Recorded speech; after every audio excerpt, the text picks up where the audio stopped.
Okay, guys, thanks for joining me. So I hope you can hear me. Can you guys give me a thumbs up if you can hear me? Okay, thank you. All right, cool. Okay, so this is part of our ongoing series on contracts. And last week we went over the purchase and sale with my fake buyer, Joe Buyer, and my fake seller, Sally Seller. And this week we're going to go over the exhibits to their contract. And so again, we break this up. And for those of you who are jumping in and you're on part 3, don't worry about it. We rotate it every week. Next week is part 4. We'll go over the due diligence period and the amendment to address concerns and some terminations and things like that. And then we'll start over again with preparing to write an offer. And then we'll go into the actual GAR purchase and sale, and so on and so on. So it's a constant rotating schedule. And the only time we are not teaching this is when it's a federal holiday. So don't worry. This is still going to be a deep dive into how to use the loan exhibits in particular, but also the temporary occupancy, as well as the compensation exhibit. Okay. So I'm going to go ahead and jump in. All right. So on the screen, you see your conventional loan exhibit. This is one of the several loan exhibits that we have. The conventional loan exhibit, just like the FHA, VA, or USDA loan exhibits, are intended for buyers obtaining institutional traditional mortgage loans. They are not to be used if the buyer is getting a non-conforming loan or some sort of investor loan, or if they're getting a hard money loan or something like that. Okay, because the language in here says that if it's not the type of loan that's titled at the top, basically it's useless. It won't help them. All of our loan exhibits in the GAR package are blended exhibits, meaning that they contain 2 contingencies. This contains both a financing contingency as well as an appraisal contingency. Okay, so you just want to pick the appropriate loan exhibit that matches the type of loan that the buyer, who should have already talked to and been vetted with their loan officer, the type of loan that the buyer is applying for. So that's got to match. So it's very, very important that we put our best foot forward on this, and that you explain to the loan officer, let's not be willy-nilly about this. Like, let's not just say we're going to try this and then switch to that, because we've got to, once we get this contract binding with whatever type of loan exhibit we've got, if that is to change and the buyer needs to change from, say, conventional to FHA, the seller has to sign that amendment. And you guys have to remember, nobody ever has to sign an amendment. Okay, very important. Nobody ever has to sign an amendment. So just because somebody wants to change their mind doesn't mean the other party is going to cooperate with it. So conventional loan exhibit has a financing contingency, and it's going to read whether this was conventional, FHA, VA, or USDA. It's going to read almost exactly the same up until we get through all the financing contingency stuff. There'll be subtle differences in like the description of the loan type and a few other minor differences, but the financing contingency language itself, which we will go over in a moment, is exactly the same whether it's conventional, FHA, VA, USDA. Where the exhibits really change is when it comes to the type of appraisals. And so that is very important. But nevertheless, if you had this exhibit and you had to produce a loan denial letter in order to save your earnest money under a financing contingency, you would actually have to have a loan denial letter of the conventional loan. You couldn't, for example, produce a loan denial letter that said you were being denied for an FHA loan because you switched loan types and seller never agreed to switch exhibits and never agreed to amend the contract. You basically would have a loan denial that was for all intents and purposes, worthless to protect the earnest money. Okay. So it's very important that the type of loan exhibit that you pick is the type of loan that the buyer is applying for. And if you can double and triple and quadruple check that and make sure the buyer understands that and the lender understands that, if you're going to make any changes to the loan type, do so, try to do so while you've got the biggest leverage possible, which is during due diligence, because due diligence is the right to terminate for any reason. And when the buyer has the right to terminate for any reason, they can use that leverage to ask for different changes to the contract besides just repairs, besides a change in price, besides just additional closing costs. They can ask for additional time limits. They can ask for an extended closing date because they realize that that date that is currently there is too tight of a deadline. They can ask for a change of loan type. They have a right to terminate for any reason. So if the seller really wants to hold the deal together, having that leverage during due diligence is a good time to try and make any of those types of changes if that looks like it's going to be necessary. At the top, I want you to make sure your buyer and their lender both know that the buyer has agreed to promptly apply for the loan. And when I say promptly apply for the loan, they're applying for the type of loan described here, which in this example is a conventional loan. Down in paragraph 2, you'll notice I put NA for approved lender. I really recommend that if you can get that, pull that off, that you try to put NA in that box. I want you to get a really good pre-qualification letter. I want you to be coaching the buyer all along about the importance of having a good pre-qualification letter with the lender's letterhead and everything. You're not going to make that an exhibit to the contract, but you'll send it as a separate doc when you make an offer. That's critical. Although it's not contractually required, we highly recommend it so that the seller and the listing agent both know that the buyer is serious about not only making the offer and trying to get under contract, but actually is willing to put out some sort of proof that they actually have the ability to purchase. So that's really important, but you don't have to go to the extent of actually naming that particular lender that did the pre-qualification letter in that blank. Because my concern is once this goes binding, remember, nobody ever has to sign an amendment. So by putting NA, if the buyer changes their mind and decides to go with a different lender other than the one on the pre-qualification, you're fine. They can actually close with or be declined by or approved by any lender that they want to. And in the event they do end up being declined, a loan decline letter can come from any lender that's licensed to do business in Georgia if you put NA in that blank. If, however, you put the name of the lender from that pre-qualification letter, then the only lender that can provide a loan denial letter is the one that is in that blank. So you may get some pushback, and if you get pushback from the seller or the seller's agent, and they're wanting an approved lender in that blank, then I want you to say, okay, buyer, we're going to go with plan B.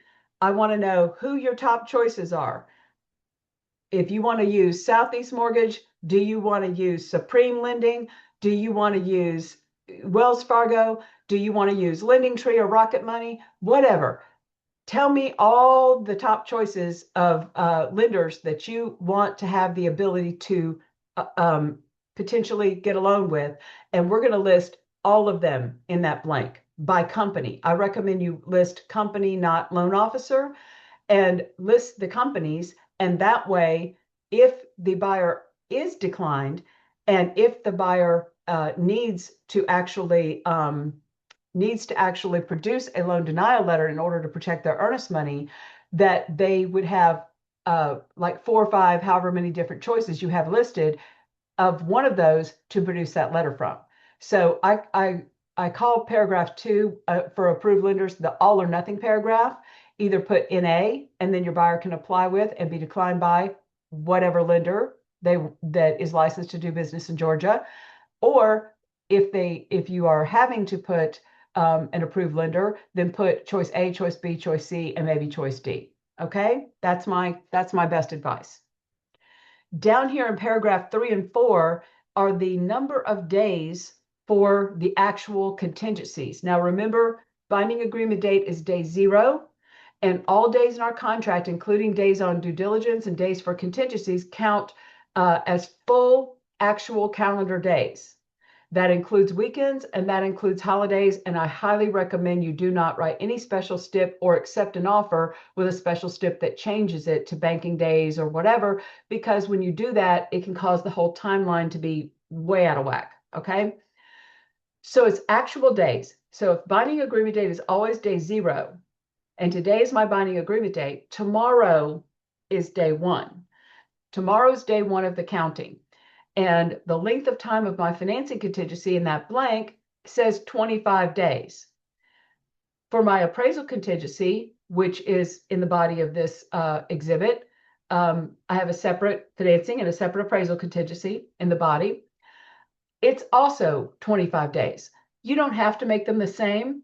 They need to be longer than due diligence, but they cannot go past the closing date. So in our sample contract here with our fake buyer and our fake seller, we have 40 days under contract from the time of our binding agreement to the time of closing. That's our box of time, okay? So that's how long we have under contract from the time it went binding to the time of closing. So when you're proposing a closing date, you got to think of that as a hard stop. Yes, it could be extended or amended, but right now it's a hard stop. And if you anticipate going binding today, tomorrow, within the next couple of days, you've got to calculate how many days will that give us under contract. And you need to make sure all contingencies are going to fit within that box of time.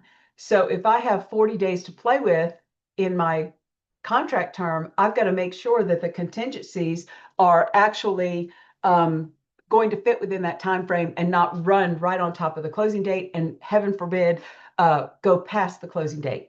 If I structure a contract that way, I have a void or voidable contract, meaning it's not enforceable. So that's a really big deal. If this was an FHA or a VA loan exhibit, then one thing would be different about the front. Well, there'd be a couple things that would be different about the front. You would have a slightly different description up top for the loan type. There'd be a few subtle changes, but nothing major. One thing that's going to be noticeably different is you're not going to have a box to put the number of days in for the appraisal contingency. The reason for that on FHA and VA is because there is no expiration of the FHA and VA amendatory clauses, which are their appraisal contingencies. They are tied to the closing date. So if a closing date is extended, that appraisal contingency is extended. So they're basically alive the entire contract. That's not the case with the financing contingency. That's a separate contingency. You'll still see that blank. You'll still need to put a number of days for the financing contingency, but the appraisal contingency is a separate contingency. In FHA and VA, they're known as amendatory clauses, and yes, we're going to go over them, but they're alive the entire contract, okay? That doesn't mean you don't have any timelines you need to abide by. We'll talk about that when we go over those, but there's no pre-closing date expiration of the contingency rights, okay? Okay, so paragraph 5, I have it highlighted that says that if the buyer wants to switch loan types from the type that is identified here, the contract's going to have to be amended, and you have to do an amendment to the agreement and state that the blank exhibit, in this case, conventional loan exhibit, is hereby removed, and the FHA loan exhibit, for example, is attached here to and made a part of this agreement. Don't worry about having to commit that to memory, because you can just email us at broker support and we will certainly get that information to you and help you whenever you're in that situation and you need to do that. But it's absolutely best to have the buyer and their lender really understand that they really need to vet that as thoroughly as possible before you ever get the buyer under a binding contract, because there's absolutely no guarantee that the seller is going to agree to amend it and change loan types once you've got it under a binding contract. Then paragraph 6 is something hard to enforce, but is nevertheless a part of the obligation. It says When it is known, that's where the hard to enforce part uh, comes into play, buyer shall promptly notify seller of any mortgage lender to whom buyer has sent notice of intent to proceed with loan application and the name and contact information of the loan originator. So, in other words, once buyer has actually completed their application and has committed to that lender, whomever it is, whether it's the same one in the blank above in the approved lenders, or you didn't identify the approved lender here in the blank, but you sent the pre-qualification letter. So the assumption on part of the seller is that they're going to use the lender from the pre-qualification letter. But once they've made application, what this is saying is you're supposed to notify the seller or seller's agent that they have made application and that this is the contact information of their lender or loan officer. Okay, now we're on the second page of the conventional loan exhibit, and up until this point, when we get down or we get to the next page where we start talking about the appraisal contingency, if you are looking at the FHA or VA, all this financing language would be almost, not exact, but almost exactly the same, because the financing contingencies in all of our blended loan exhibits are basically working the same, okay? So what our financing contingency says is you're assumed and presumed to be qualified buyer unless prior to the expiration of the financing contingency, you notify, and I want you guys to remember that notice means in writing. Whenever you see the word notify in a contract, when you see it anywhere in our contract, notify means in writing, and it means signed by the party, being the buyer or seller. You can be a delivery person of notice, but you're not the signer of notice. You're just a delivery person. So we have a form, and we're going to look at it. It is a unilateral notice, would have to be signed by the buyer and delivered prior to the expiration of the financing contingency, saying that my buyer is going to terminate because they're being declined for the loan. After that delivery, which must happen before our 25-day financing contingency expires, the delivery, because remember, notice is everything and delivery is everything in contract world. The delivery of the signed notice to terminate will then start a new timeline, which is a 7-day window for the buyer to produce and deliver to the seller or seller's agent a loan denial letter that states the reason for the denial. Both steps are critical, and if both steps aren't followed, the seller does not have to sign off in letting the buyer have the earnest money. And if both steps aren't followed, the buyer's very likely going to lose their earnest money. Now, if you look down at paragraph 8, it talks about the use of approved lender and the denial letter. That is where it's going to say, if you mentioned a particular lender on the front of this exhibit in paragraph 2 in the approved lender blank, then any denial letter must come from that lender. Or if you have multiples mentioned, it must come from one of those multiple lenders you had mentioned. If, however, you put NA, it can come from any lender licensed to do business in the state of Georgia. That's where that language is discussed. Then it goes on to talk about what I call the naughty list. Here, the second paragraph under 8, that starts with the word notwithstanding any provision to the contrary, if the reason for the denial or the sole reason, okay, so if you have more than one reason and one's not legit, but there's other reasons that are legit, then the buyer's probably going to be fine. But these little letters here, A through F, are reasons that if they're listed by the the lender as the sole reason for the denial, then the buyer is considered to have been in default because they had some responsibility in why they got denied. It's anything from they had another house to sell, but they didn't disclose it. And they didn't make that a contingency to the contract. And there was no way they could afford both mortgages. They knew that, but yet they didn't put a sale or lease contingency in the contract. Now they're declined because of it. Well, that's not going to work. they have insufficient funds to close. Buyers need to understand that the bank, as soon as they apply, they have to give all their uh, uh, account information. That lender is going to check those accounts to see what their average balance is, to see what their current balances are, to see what kind of reserves they have. And they're not going to be able to wait till they get their bonus or their tax return or this immediate windfall of money the day before closing, and then that they anticipate, and just suddenly be able to prove that they have enough cash to close. All the way along the process, the lender's going to be vetting all their funds, and do they have enough money to bring their portion of cash to close that's not being borrowed from the lender? Do they have their ability to bring their funds to closing? And if they don't, they may be declined because the lender's like, I'm not going to bring my portion to closing if you can't bring your portion to closing. You're not going to make it that far. I'm not going to disperse several $100,000 to you if you can't come up with the down payment part you've got to come up with, plus the closing costs you have to come up with. So all that's going to be vetted. So that's just a couple of the reasons that if it's marked as the sole reason, then the buyer is technically in default and the earnest money is not protected. So the paragraph 9 is special approval if property is in a condominium. So just to be clear, and just as a reminder, condominium is an estate type.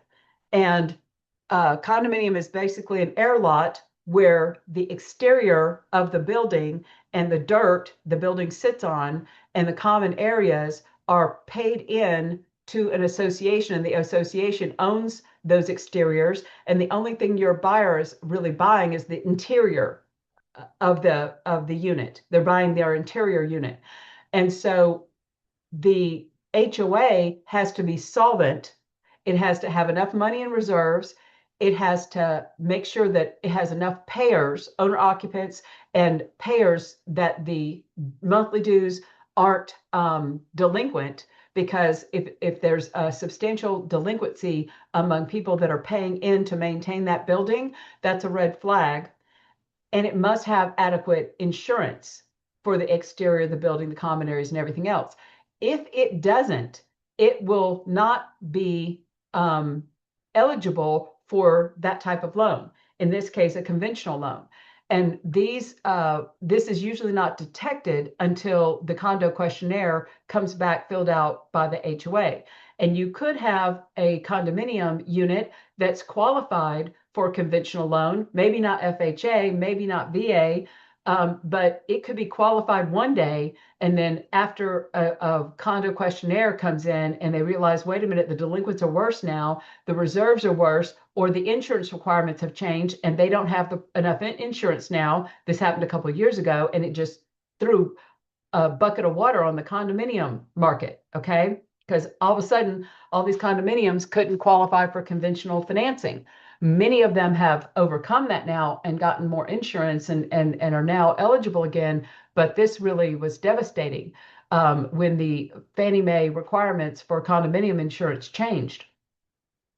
So if that happens, the buyer could terminate up until the day of closing, and then they'll need another letter from their lender saying that this is the unit, not the buyer, the unit itself does not qualify for this type of financing.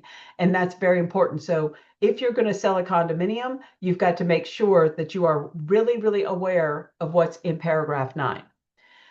Paragraph 10 and 11 are rights for the seller to demand that the buyer offer them proof that they have the ability to close. There's no guarantee.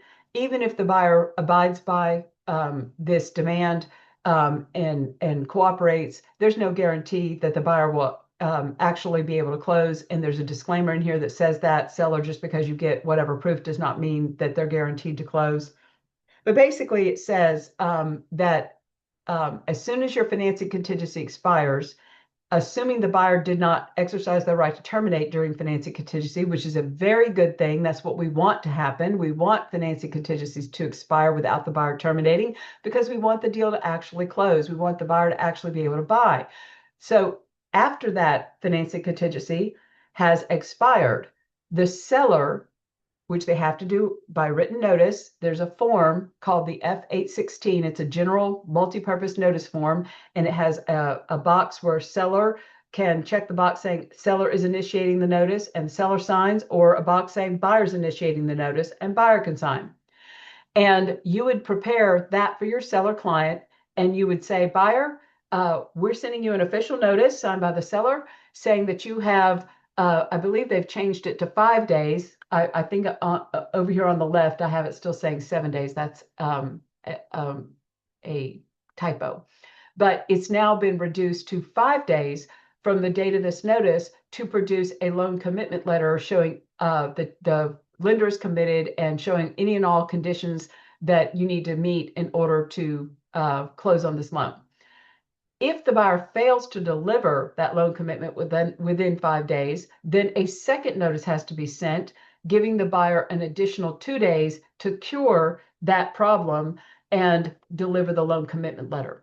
If the buyer still fails to deliver the loan commitment letter, and if you've got a closing date that's still several days away, the seller may, they're not obligated to, but they could, based on the buyer's default for failing to deliver the loan commitment letter when it was properly asked for via notice, the seller could terminate and try to keep the buyer's earnest money. They don't have to. If they wanted to just wait and see if the buyer can close, fine, because if the buyer can't close, then they can terminate the day after closing because the buyer failed to close. So again, when you get into situations like that, by all means, reach out to broker support. We will help walk you through it and make sure that you're clear. Let's look at the unilateral notice to terminate. This is the most common termination doc here on the left side of your screen. And this is what I call a doing doc. It does the deed. Even though it's one sheet of paper, it's actually 2 different legal documents on this one sheet of paper. The top box highlighted that says unilateral notice to terminate is exactly that. It is a unilateral notice signed only by the person who's exercising a right they have to terminate and explaining the reason why they're terminating. In the scenario we just discussed under financing contingency, you would mark the box saying buyer's terminating. You put the reason as financing contingency, and then the buyer would sign this. The seller does not have to sign this top section. This is the buyer exercising their right to terminate. The minute you deliver this, it kills that contract. It's dead with just that one person's signature. The bottom section is an agreement. This does require signature of all parties, meaning all buyers and sellers. This is an agreement that is separate from the purchase and sale, which is required under Georgia law, that says, regardless of the reason of the termination that we referenced in the top section, doesn't matter if it was due diligence or whatever, doesn't matter. The parties who have an interest in that earnest money have to sign off agreeing that the earnest money can be dispersed to blank, whoever you insert in that name, in that blank. So it's typically going to say buyer or seller or the name of the actual buyer or seller. And if somebody wants something made payable to an entity, then you need to specify exactly how it's paid. And as long as all buyers and sellers sign the bottom, the holder is allowed to disperse the money to whoever you put in the blank. Okay. If the parties won't sign, even if the person who terminated had a perfectly legitimate right to terminate, followed all the procedures, the other person can still be stubborn and say, I don't care, I'm not going to cooperate, I'm not signing, and we can't make them. But in that case, then there's alternate procedures that the holder of the earnest money has to follow, and that's typically going to be making an earnest money disbursement decision and sending out that decision to all parties with a 10-day grace period for them to object if anybody disagrees. But remember how I said the financing contingency is 2 steps? Step 1 must be the delivery of this unilateral termination, the doing doc. It must be delivery of this unilateral termination prior to the expiration. In our scenario, it's a 25-day financing contingency. Delivery must occur of this doc, the unilateral termination, prior to that 25 days arriving. Then, as soon as you've delivered this, the first day after you deliver it is day one of the 7-day window to deliver the loan denial letter. On the right side of your screen is the statement of loan denial. This was an actual loan denial letter that I redacted the real person's name out of it. I just wanted to give you guys an idea of what it looks like.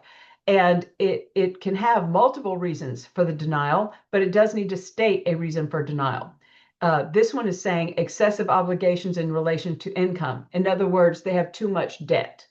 That's a perfectly legitimate reason for someone to be declined. And so therefore, the buyer would be eligible to get their earnest money back as long as they terminated before the expiration of the financing contingency, and as long as within 7 days after delivering that termination, they delivered a legitimate loan denial letter from their lender.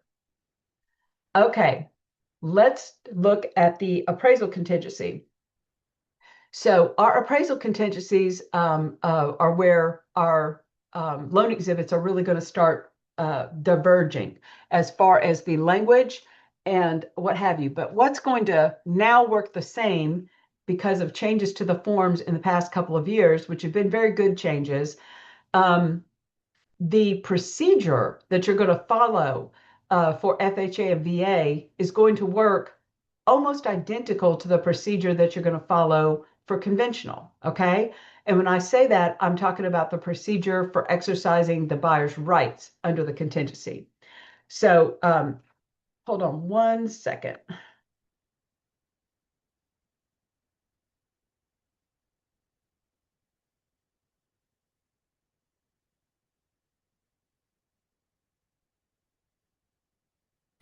So I have somebody is desperately trying to get a hold of me, and I think they desperately need broker support, but I just let them know I'll have to call them in just about 30 minutes.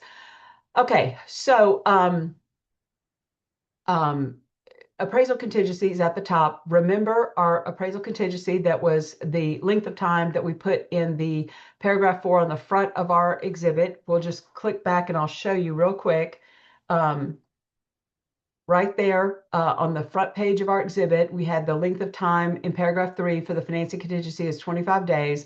Then here in paragraph 4 on our exhibit, we had 25 days for appraisal contingency. Okay, so that's the number of days we've got to play with, which means that when it comes to exercising rights under this appraisal contingency, we must deliver the actual appraisal to the seller or seller's agent prior to those 25 days expiring.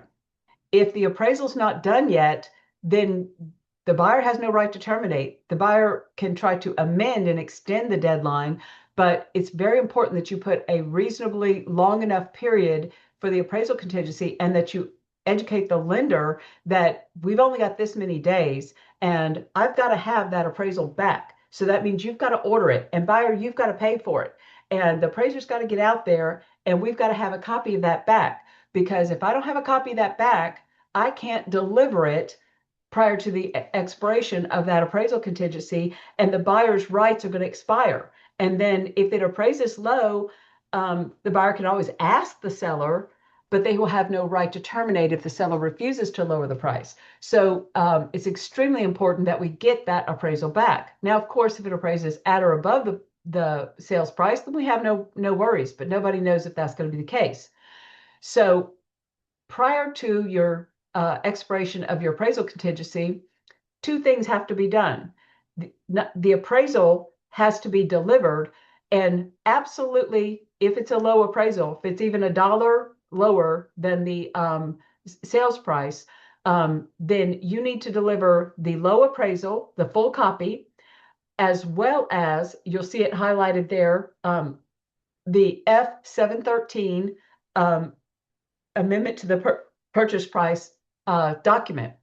There's no 7-day grace period. Both of those must be delivered prior to the expiration of the appraisal contingency, which in our example is 25 days. So both have to be delivered. Can't do it if you don't have the appraisal. So you've got to make sure lender is ordering it in a timely manner and that buyer's paying for it and that it's getting scheduled and that all of that is happening so that the report has time to get done and delivered to you so you can deliver it to the seller along with that amendment. My advice is always going to be to propose the amendment, the F713, with the low appraised amount in that amendment. You have the right, and the buyer has a right to propose a higher amount than the low appraised amount, but they cannot go any lower than the low appraised amount. That's the lowest they can go. But my advice is, unless your buyer's just really, really loving the house and really, really wants to come in with something that's above the low appraisal price and has the money to pay the difference, fine. But when in doubt, start the negotiation with the low price, with the appraised value that's lower. Start with that. And then if the seller wants to negotiate and try to get the buyer to pay a little bit more for the property and not go all the way down to that appraised value, that's fine. Let that be a part of the negotiation. But when in doubt, my advice is going to be send the low appraisal, send it before the expiration of the appraisal contingency expires, along with the F713 amendment to the sales price, and insert the low appraised value in that amendment. Buyer only has the right to terminate if the seller, after receiving the copy of the low appraisal along with that amendment to the purchase price, ignores it, doesn't respond to it for 3 full days. So they have 3 full days to consider it.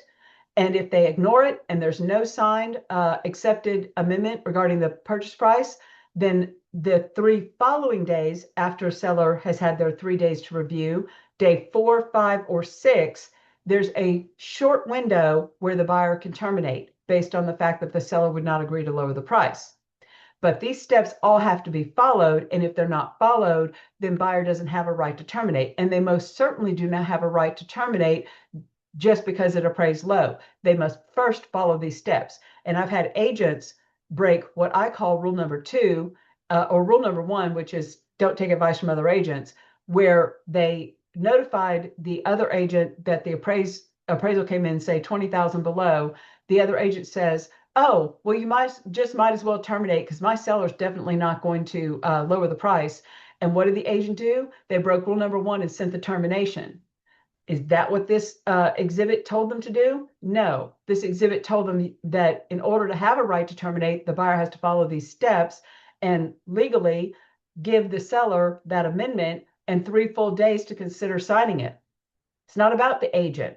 It's about the buyer and the seller and what they've promised each other in this document. And in that case, once the agent sent the termination, when the buyer didn't have a proper right to terminate because the steps had not been followed, the agent and the seller realized, oh, they didn't follow the steps. So my seller's not going to sign the bottom of that termination and give the buyer their earnest money back. And so as the holder of the earnest money, I had to make an earnest money decision, and I had no choice but to give the money to the seller because the steps weren't followed.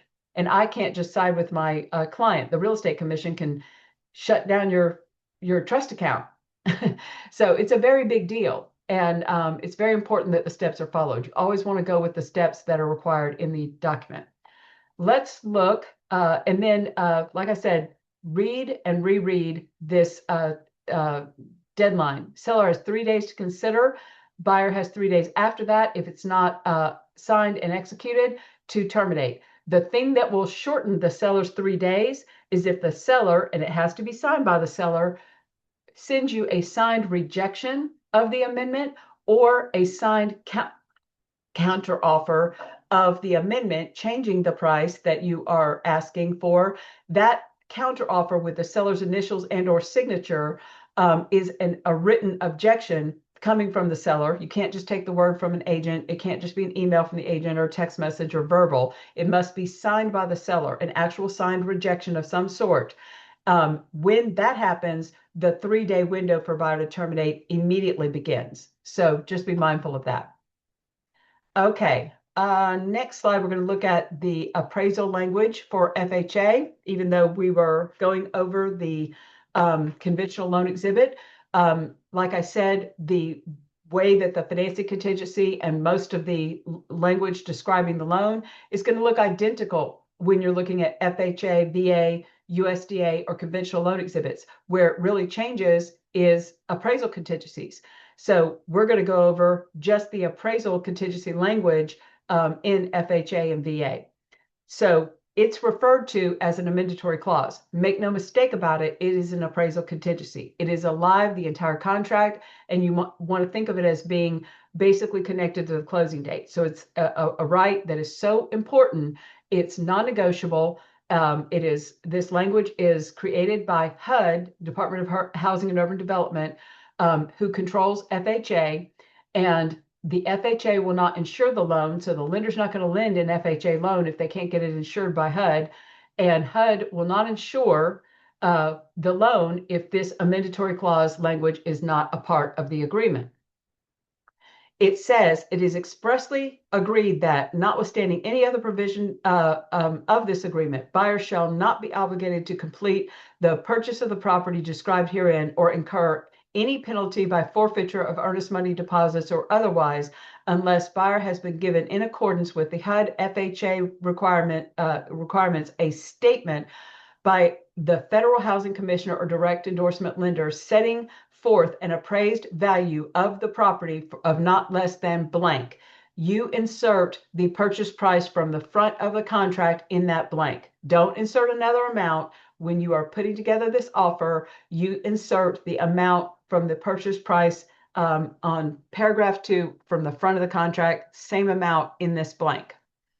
Buyer shall have the privilege and option of proceeding with the consummation of the contract without regard of the amount of the appraised value. In other words, if they can afford to pay the difference and are willing to pay the difference, and it only appraised at $380,000, the buyer can still buy it if the buyer can come up with the additional money that the lender will not lend. Remember, lenders will lend on the appraised value or the purchase price, whichever is lower, not whichever is higher, whichever is lower. Buyer shall have it says the appraised value is arrived at to determine the maximum mortgage the Department of Housing and Urban Development will insure. HUD does not warrant the value or condition of the property, and the purchaser shall satisfy himself or herself that the price and condition of the property are acceptable. Yes, Tiana. So in that blank, if the appraisal comes out to be lower than the purchase price, you could put that price there. You put this in your original offer, you put the purchase price. Oh, in the So original. this is in your original offer. You're going to put the purchase price that you're going to match up with the blank on paragraph 2 on the front of your contract. Okay. And then when the appraisal comes in, I'm going to show you the amendment where you put the appraised value in just a second. Okay. All right. So here's the kicker. There's more to the story. Check out paragraph 14 below. This is new. When I say new, it's about 2 years. It's been around about 2 years in the GAR loan exhibits, in the FHA and VA loan exhibits. Okay. It was already, the conventional has been that way for 20 years. But this new requirement, the requirement that you give the seller the cure opportunity of opportunity to reduce the price before just terminating, and the buyer having a right to just terminate, this is brand new. Brand new in the scheme of things, in that this has been a requirement for the past 2 years. So just like we talked about the conventional, that the buyer does not have a right to just walk away because it appraised low, no matter what the other agent tells you. Oh, the seller's not going to reduce the price, you might as well just terminate.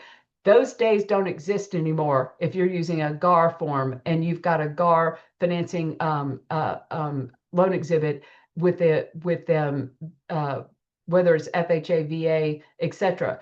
The buyer does not have a right to just terminate due to a low appraisal, even on an FHA or VA. They still have to follow the same procedures, and they still have to immediately deliver a copy of the low appraisal along with the F713 amendment to the sales price. It's the same doc. It's not a special doc. And we're about to look at it. And the lowest that they can put in that amendment is the appraised value. They can put a higher amount if the buyer's willing to pay more. but they must send this and they must go through these steps. The same 3 days applies. Seller has 3 full days from the delivery of that low appraisal and that amendment to the sales price to consider agreeing, accepting whatever that amendment or countering it. If they counter it, then that means it's got to be countered in writing with the seller's initials and or signature on the amendment, or a revised amendment that they have prepared needs to be sent that acts as a counter with a different price. But when you get a written counter, then the 3-day window for the buyer to terminate, if they want to terminate, based on the fact that the seller won't reduce the price, is going to kick in as soon as you get that counter. If you don't get any written response, just verbal back and forth and negotiations and stuff back and forth with the agent, then the buyer needs to wait 3 full days after delivery of the appraisal and the amendment, and then they'll have day 4, 5, or 6 to terminate if they want to. If they don't terminate, then they're obligated to move forward with purchasing the price of the property at the price that was originally agreed to, because it hasn't been amended. And if they can't do that, they'll then be in default, and then they'll lose their earnest money. So let's look at VA. So the VA amendatory clause. Sometimes if you'll hear lenders refer to this as an escape clause. For years, we had the language in our contract and in our exhibits that said escape clause, but it's an amendatory clause is the way GAR is referring to it, but it's an appraisal contingency, and it's going to work almost exactly like the one we just read with FHA. There's no blank for you to fill in the price, but it refers to the purchase price, which is a part of your contract. But again, it says it's expressly agreed that notwithstanding any other provision to this agreement, the buyer shall not incur any penalty by forfeiture of earnest money deposits or otherwise be obligated to complete the purchase of the property described herein if the agreement purchase price or cost exceeds the reasonable value of the property established by the VA. Buyers shall, however, have the privilege and option of proceeding with the consummation of this agreement without regard to the amount of the reasonable value established by the VA, which is also known as an appraisal. If buyer elects to complete the purchase of at an amount in excess of the reasonable value, higher than the appraised value, buyers shall pay excess amount in cash from a source which buyer agrees to disclose to the VA and which buyer represents will not be borrowed funds except as approved by the VA. That's Lending 101. If a buyer is going to get like a second mortgage or any other kind of funds and borrow them in any way, shape, or form, they cannot do that legally without the lender who is providing financing on the first loan, the first mortgage, approving of where those funds are coming from. Down here at the bottom in paragraph 14, it's going to work exactly the same. As soon as you get this appraisal from the lender, they need to understand, they need to give you a copy of it immediately. It says that you have 3 days from the date of the publication. So as soon as that lender gets it, they need to give it to you. You don't need to wait around. You need to deliver a copy of the low appraisal, if it's a low appraisal, along with a copy of, or along with a prepared F713 amendment to sales price, or I believe it's now called amendment to purchase price. We're about to look at a sample of it. And then that same 3-day clock for the seller to accept the amendment will occur, but the 3 days will be cut short if the seller makes a written counter. They make a written counter that cuts their 3 days short, and then that triggers the 3 days for the buyer to be able to terminate if they want to. Here's a copy of the amendment, and it has been changed to the amendment to purchase price. They've changed that name for early 2026. And again, they did that because on the front of your purchase and sale agreement, it's referred to as purchase price, and they're trying to be as consistent across the board.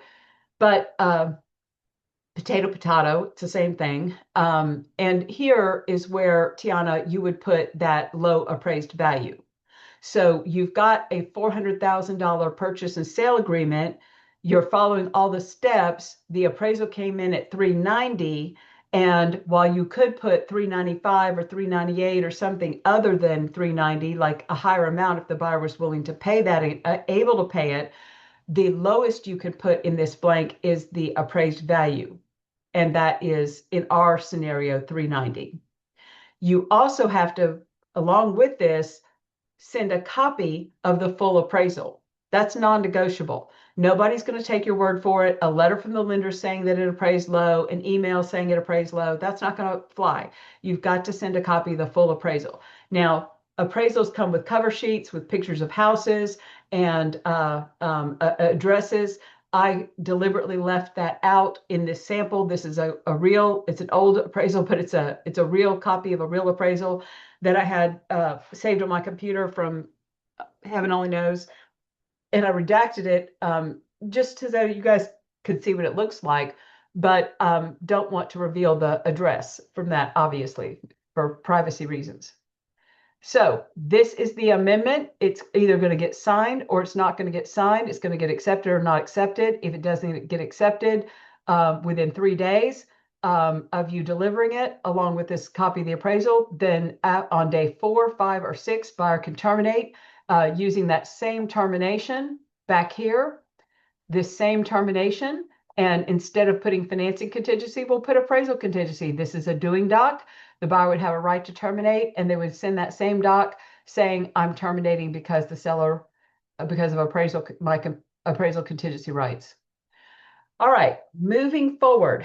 I am not a big believer in marking that possession of a property shall be delivered at closing, except under circumstances where the house is vacant, or I have reason to believe from my conversations with the listing agent that the seller is going to move regardless of the fact that this buyer's closing or when the buyer closes. They're imminently moving out prior to the closing date, okay, for their own reasons. They're transferring with a job, whatever. They're moving to go be closer to family. They're moving.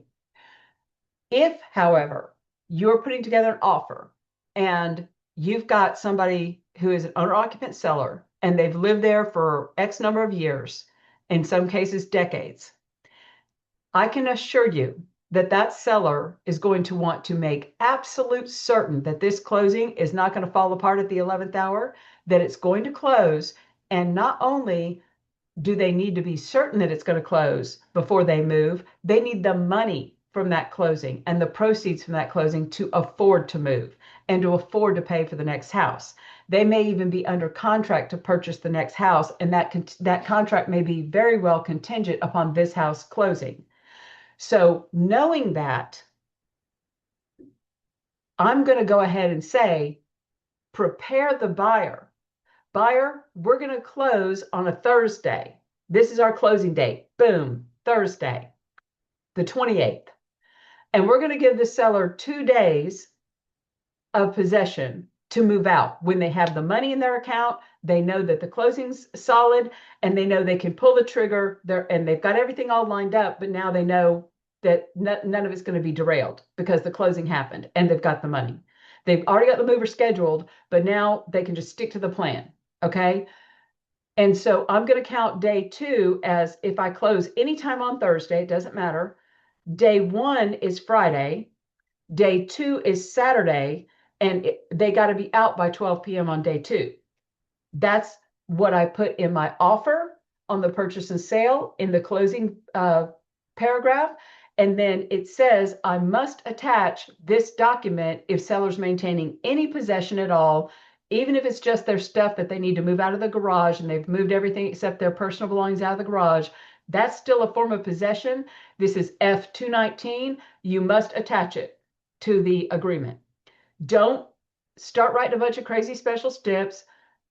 Don't overthink it. This document has been written and written and rewritten and rewritten and thoughtfully vetted by the forms committee for years, but it is extremely important. It's going to say that at time of closing, seller has to give a set of keys to the buyer because the buyer now owns the house, that this agreement will survive the closing. So if there's a legal dispute between buyer and seller after closing, that's on them. We're not their attorneys. Will they call you? Yes. Excuse me. But And you're welcome to reach out to broker support, and we'll give you some talking points of what you can say to them to try to advise them. But at the end of the day, they are the ones in this agreement, and we're not their attorneys.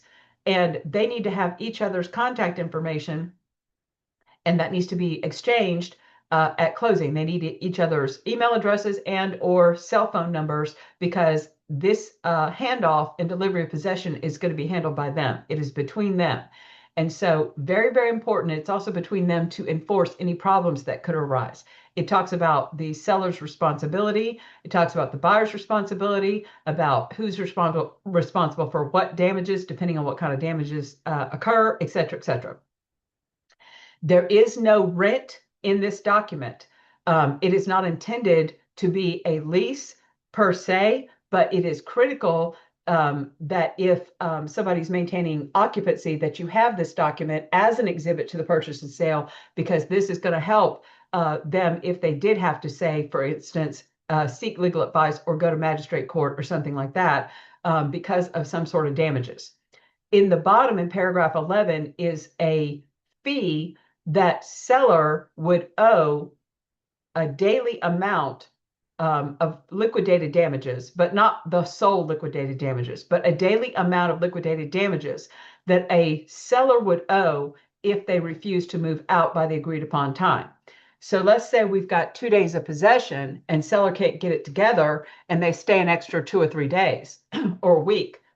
Then the amount in paragraph 11 would be something that the buyer could seek to collect. We're not going to collect it for them, but the buyer could seek to collect that. Plus, over and above that amount, they could also take them to court and try to seek additional damages, such as hotel expenses, additional storage amounts, fees that they had to pay to live somewhere else temporarily, fees they had to pay to change their moving date for their movers to come in. All that, they could take this to court. And aside from all those other damages that a judge may award to them, they would also be racking up the daily amount. How do you come up with a dollar amount? You take the buyer's new anticipated mortgage payment. Let's say it's $2,800 a month. You divide that by 30. And that gives you a daily amount of what their mortgage costs daily. And then you mark the daily amount by up by 50%. So let's say once we divided it by 30, I'm just going to throw out a simple number, we came up with $200 a day. We're then going to mark that up by 50%. That gives us $300 a day. You're going to put $300 a day in that blank. Now, over here on the right-hand side is the special stip section of this temporary occupancy agreement, and I have added GAR special stip 416. We have hundreds of special stips that are available for you guys, and all you have to do is do a search in the GAR forms for special stipulations, put the current year, like 2026 special stipulations. You'll see an index. And then you'll see the full collection. I just recommend you pull up the full collection because they're under categories, and it's just easier to just look at the full collection, and they're broken up by categories like financing, trust funds, etc. So this one's going to be under trust funds. And I have agents say all the time, well, you know, the closing attorney will need to escrow some money just in case there's damages done to the property. And I'm like, closing attorneys can escrow funds for certain things, but not property management. They're not property managers. And while some of them, they do have a trust account, may agree to do that, it's really not appropriate that they do that. And most brokerages that do real estate sales do not do property management. So we're not going to hold a security deposit, but that's what the buyer is worried about. They're worried about a security deposit, which is some sort of insurance policy that if damages occur to the property, that I'll have some sort of damages already being held and I won't have to necessarily go sue, okay, unless the damages are way exceeding the amount of the deposit. So I really don't recommend that we do this. unless somebody's going to be there for a substantial amount of time. The maximum number of days is 60 days. But if somebody needs that kind of time, what I'm going to tell you is lengthen out the closing date. If you can't actually deliver possession of the house you're selling to me for 60 days, then we need to close on 58 days from now. Okay.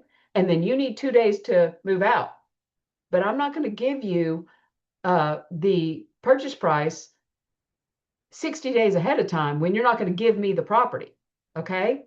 So we're going to stretch out the closing date closer to when you can deliver possession, and you'll have temporary occupancy that's this long, not this long.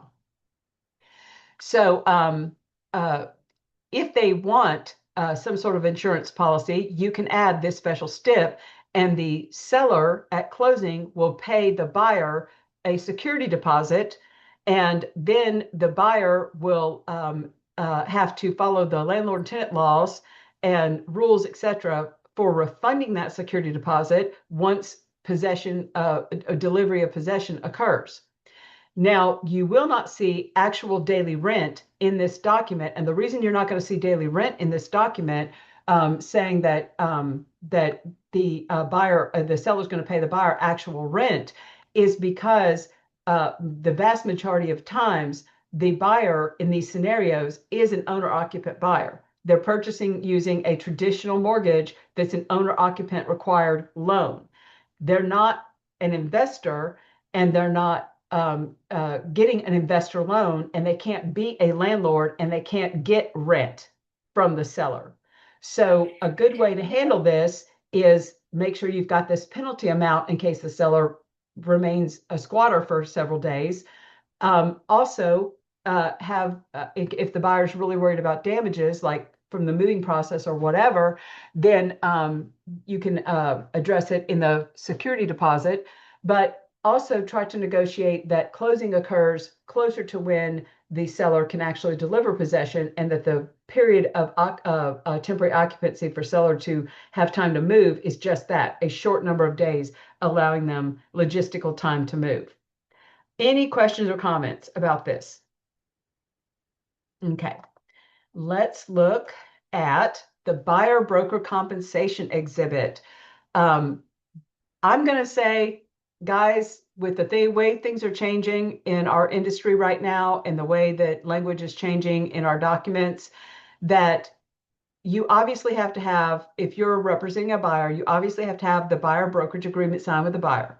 You cannot ask a seller to pay any more on the buyer's behalf than what the buyer themselves is agreeing to pay in that buyer brokerage agreement. So start with the buyer brokerage agreement where the buyer has agreed to pay whatever compensation. It is the buyer's bill. The buyer's hired you.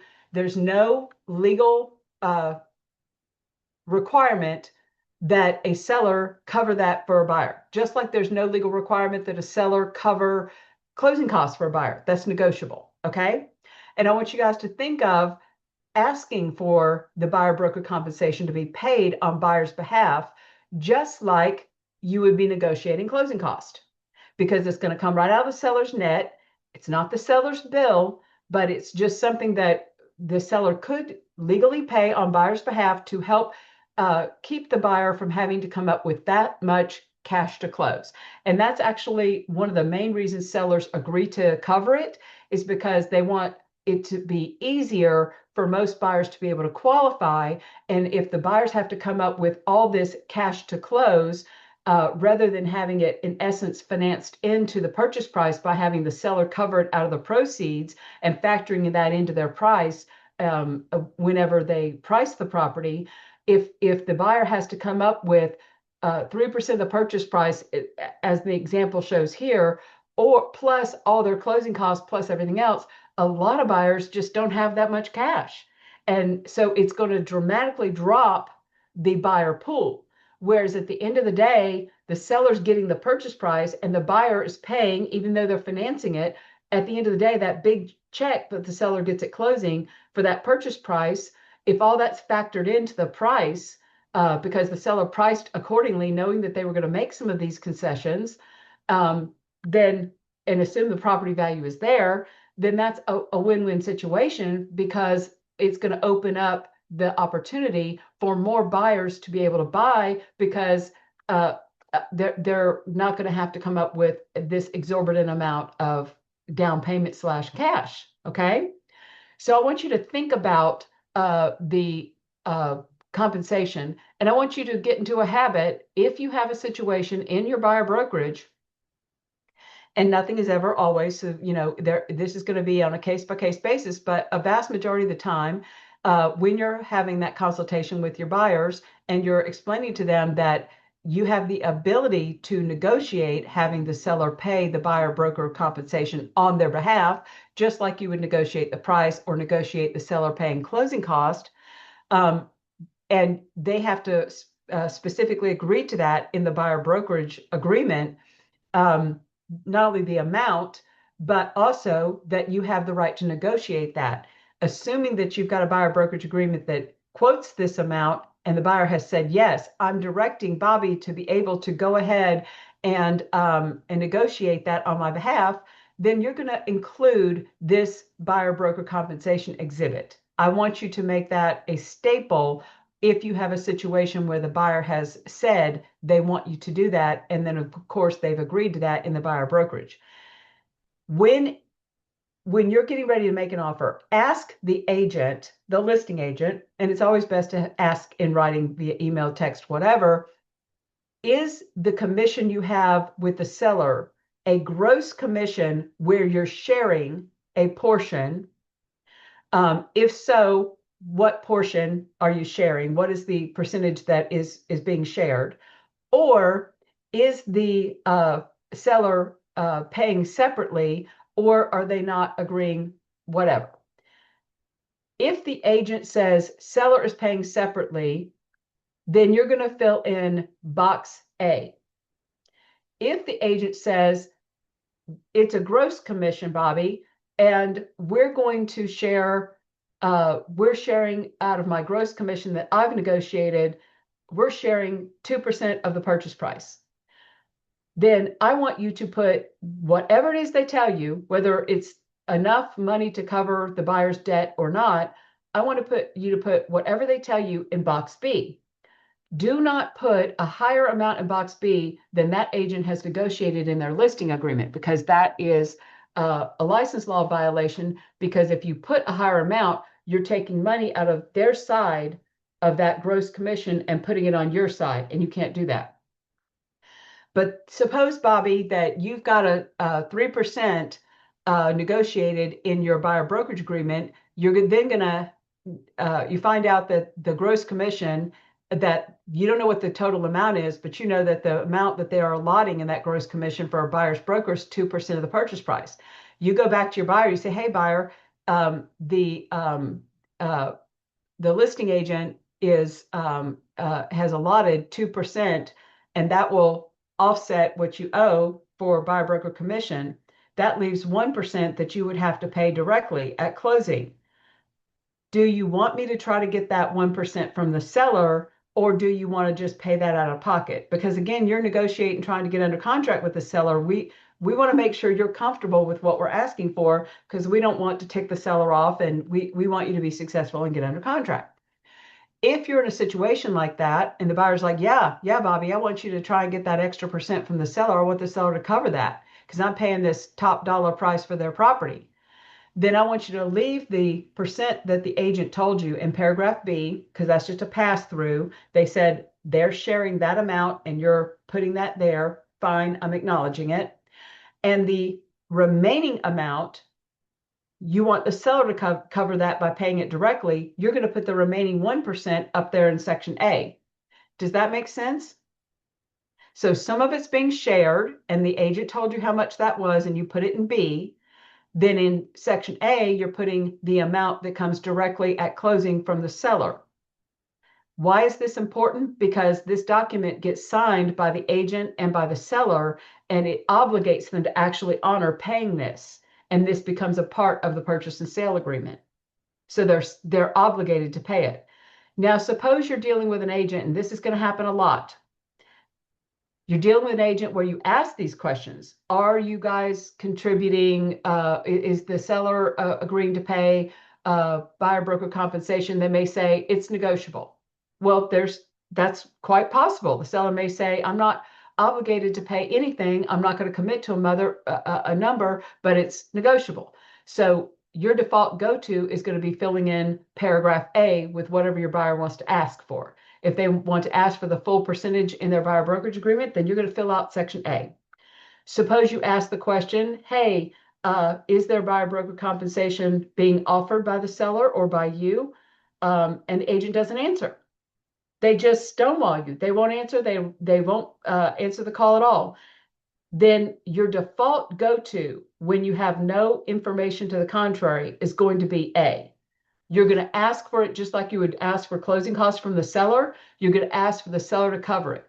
Then if the agent receives this offer and they happen to know that their listing agreement says that it's a gross commission of blank, with blank being shared, then they need to counter that. You don't see their listing agreement, and the burden is on them to counter that correctly because they wouldn't communicate with you. Any questions? Does this make sense? Yes. Okay. Well, don't be afraid to ask questions if it's confusing because it's a lot of moving parts. The bottom line is, the bottom takeaway is that this is important and you need to be using it.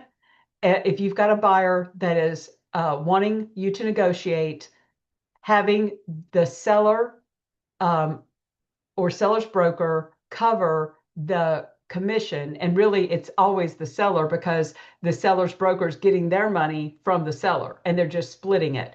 But you've got to, if you've got a buyer that needs to preserve as much of their cash to close to pay their down payment and everything else, that's going to probably be a deal breaker if they can't get this covered. You're going to want to communicate that, make sure that it's clear in the buyer brokerage agreement that you have the authority to ask for this. And if, when in doubt, your default go-to is going to be the same amount of commission that's in your buyer brokerage agreement, you're going to put it in paragraph A, and that's your standard go-to when in doubt. That's like your default go-to. You're going to fill out A, and you're going to put the same amount that's in the buyer brokerage agreement that the buyer owes the brokerage. If you happen to find out that it's a gross commission that's being shared, then you're going to put just the amount that the agent tells you is being shared in B. If the buyer needs more than that and wants more than that and wants you to ask for more than that, then you put that difference as over and above in paragraph A coming directly from the seller. So in other words, A and B would both get filled out. We're going to acknowledge the amount that the listing agent is agreeing to share, but that's not enough to cover what the buyer owes, and the buyer wants the remaining amount to come from the seller directly. Any questions? I have a question. Sure.